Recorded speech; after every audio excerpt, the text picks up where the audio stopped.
Yeah, so we're back again, and like we were saying before we got interrupted. Yeah, so you find like when when you have like national competition, there was one that is a national math competition, and my son was he had a perfect score, and one of my friends just pointed out that didn't I notice one thing, that he is the only child that has an African sounding name. I'm like, oh, I didn't really notice, say, amongst all the, South Asian names, that mine is the only one with African sounding name.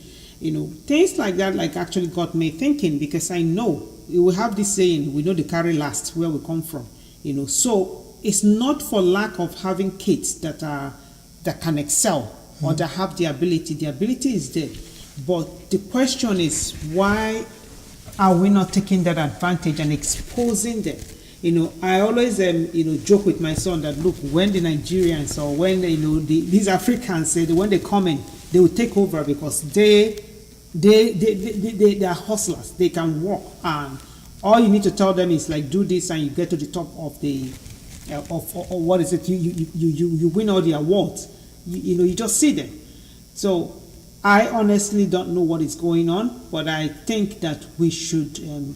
When I'm talking about we here, like the professionals or most of us that are in the diaspora, should focus more on investing, in our kids, instead of focusing on building, projects and things like for the kids.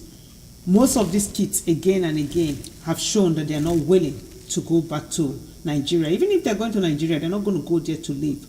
Things might change in the near future, because they say the whole world is becoming a global village. But in the interim, what if they don't? What if they No, but from my own perspective, it's not even whether they want to go back to settle or they don't want to go back to settle. Yeah. But I believe if the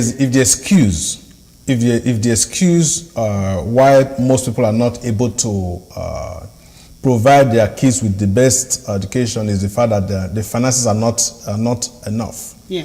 Then the priority should be on spending whatever little resources you have on giving the kids the best education you can afford here. Yeah.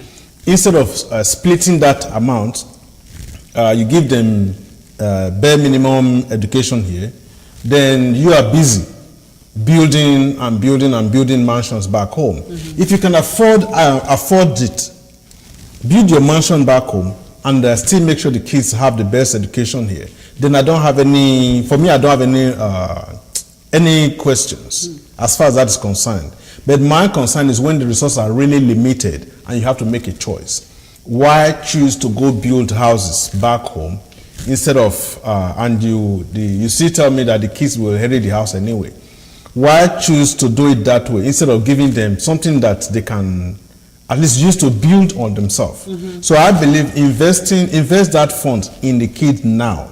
When their time comes, they will be strong enough to build whatever they want to build. They'll have the financial means to get whatever that's what I think. To their own taste. But one thing I know is that here, there are a lot of these programs are actually free. There are a lot of resources that are there. I know like in the University of Toronto, they have something that they call like GoEng. It is free, especially if you're a girl, or if you're a girl and you're a girl of color, you can actually, a lot of these resources are free. No, it's true. There are a lot of free programs for people of color. Yeah. But the question is, a lot of our people are not even aware that these things are there. Okay. But the same person that is not aware of such is aware every weekend, where the next party is going to be. And they have the funds to buy the next, what's that thing called? Ashobi and everything. They can afford those things. If you can afford Ashobi every week, which is the regular party close every week, and so then how can you not afford to buy books for your kids? Or at least if you know the kids are struggling with certain subjects, get them private help. Some of those things just need to be jump started. The private teacher doesn't have to be there all the time. Yeah. So it's just to build that foundation. A child may not like mathematics, but if you have somebody that's able to help them a little bit, that initial stage, you find that child will probably now be able to do the work and take it to the next level. But if the child is struggling from the first step one, and there's nobody to help that child go through, navigate step one, going to step two will be harder because you even more problems. If their basic foundation is not strong, how are you going to build on? Yeah, what are you going to build on? Build upon? You know, that's the issue. So I think like this, we go back to the same thing again. Invest whatever time and money you have right now on the kids instead of investing it for their future. For their future. Another thing is that getting into like the programs here are highly competitive. You know, back home, I found like when you want to go, when you're science based, you do all the science subjects, and when you're art based, you do most of the art subjects. But here, they have to choose their courses, and some courses are offered in one semester, and others are offered in a different semester. So you find a child graduating from school that wants to maybe go for medicine, and you're asking this child, okay, what is it that you did? It's only after they have finished and graduating that they realize that, okay, all the courses that I did are not relevant to what they want to do. So how do you now tell this same child that have finished almost 4 years in school that they need another, like with the first time a year to... If they're lucky, if it's just a year, sometimes you find like you're going to repeat, you're going to have an extra 2 years if, you know, they need to go for either medicine or it doesn't have to be medicine. So most of the professional courses. It's most of the professional courses. So in selecting these courses, they don't even have their parental input. That's what I was going to say. That's where the problem is. They don't have the most parental times, input. if the parents are involved, they have a guidance and counseling department in most schools. Oh boy. So parents, if the parents are involved, parents ideally are supposed to go with the kids. If you're not sure, you go with the kids to the guidance and counseling department and probably will work on choosing the subjects. One thing I heard is, or you hear again and again, is that, you know, the way the kids are here, they have to do their own thing, and I try to help, and they say they don't need any help. But think of it. What do you know at 15, 16? Yeah, to be able to make self-decisions. And when, like, by the time the child gets to that point, when they start telling you they don't need help, it means that you weren't there in the first place, right? Because if they're used to hearing your voice and listening and getting your input, tips, they will automatically turn to you when that time comes and need your input, right, or guidance when that same time comes. So I think we have a friend of ours that the daughter wanted, the child wanted to do. He has to do something with sciences, and the guidance counselor was trying to encourage the child to do something that has carpentry. to do carpentry. And she's very good with. She seems to be very good with her hands, so she should go into carpentry. She's hyperactive, you know. Luckily for this parent, she and her kids are like they interact. They're close. They're close. And of course, the girl, the child, what does she know? Her own is like, well, if the guidance counselor says that they look up to these teachers, they trust them. But you can tell, like, you know, where you want them to be, what you know that is going to be the best thing for them, right? And you can tell, okay, where, you know, you can ask them those hard questions. Guidance counselor just ask them, what do you want to do? What do you like? What do you like? Which child wants to do the hard work? And it's very true. That's true. No child wants to do hard work. I think we even have one of my sons coming in when the teacher said that he's very good, he should be playing sports. I'm like, and where is that going to take you to? You know, how are you going to marry that with what you say you want to be this? And by the time you sit them down and go through the logics of what whoever is advising them outside, they will see immediately that the whole thing does not make sense. And they will be in the, you know, they see it doesn't make sense. And they, of course, that child will be like, okay, if this is the career path or the way that I want to go, and the teacher is asking me to go this way, or the guidance counselor, even though it's someone that they are supposed to trust, most times they won't be, you know, they will go with what you want. Another thing is that we have to research. How do you know what to do if you're not even aware of, you know, it still boils down to the opportunities and the steps. or the options. the options and the steps, that you have to take to get there, to move from point A, to get to point B. You need to know, you need to do some things in step A. To get to step C, you would have finished step B. You don't need to get to step E to suddenly realize that all the things I'm supposed to have done before now, aren't done. That's true. Yeah. That's very true. That's true. We're really hoping that for a lot of us in diaspora here, we'll take that into consideration, pay more attention. And we know it's hard. Coming here, having to start, let's say, coming into. No, if you're going home, right, to build you're building a project back home. Meanwhile, you don't have time to spend with your kids to do their homework. Yeah. You leave your kids here to. And travel and save. You are busy doing building something for them to inherit, but the kids are struggling with their homework. It just doesn't. To me, I don't think it adds up. A child that has very good foundation can always build upon it. So for me, that's what I keep coming back to. Yeah. The foundation is what we as parents need to build for our kids. Yeah. Not building the roof. If you can't lay the foundation, why bother giving them? Why bother building the roof?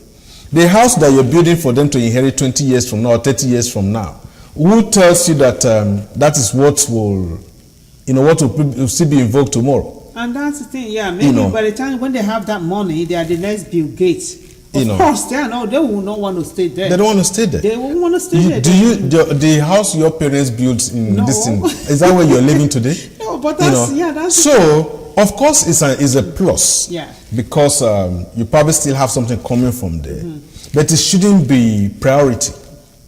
I believe let the kids' foundation be strong. Invest in that foundation instead of investing in their future, and because at the end of the day, what happens, even if you build a business and the kids cannot, they don't have a good foundation to handle the business when you're gone, that whole thing is going to go down. They're going to run it down. It's going to go down. That actually brings another, important, now that you mentioned that, something else that comes to mind.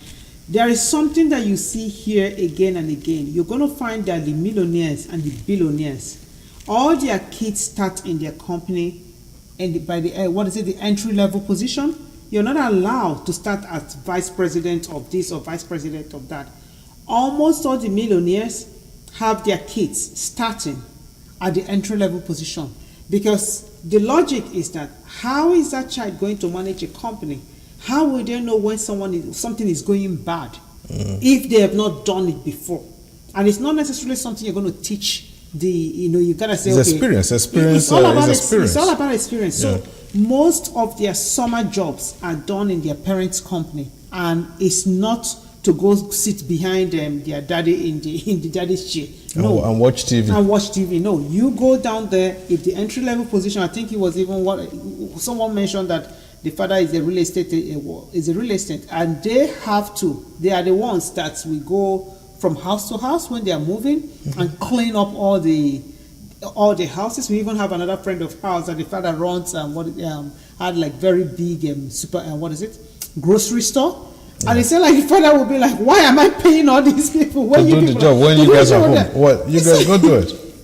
He said once they come in, they'll just ask one or two people. He said, no, you carry this, you carry that. He said, why am I paying them?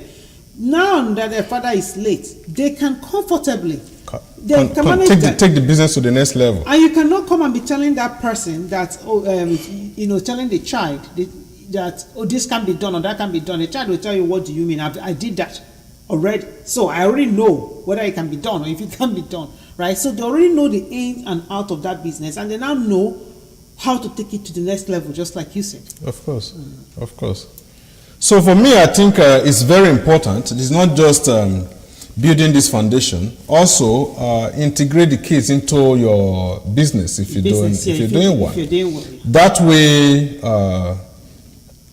you have like a succession plan in place where at the end of the day, you have somebody that's going to you can pass the baton over to take it to the next level.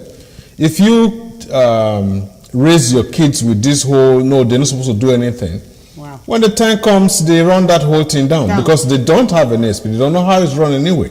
They don't even know the value of the sweat equity that went into it. You know, so running it down is for them. It will be very easy. Well, they won't even know that they are running it down.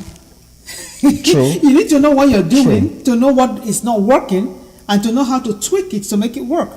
Right? That's so true. They won't even know that they're running it down. To them, they're trying their best, and before you know it, they're wondering, okay, why is what is coming in less than what is going out? You know, and of course they continue their partying, you know, not really knowing the ins and outs of the business.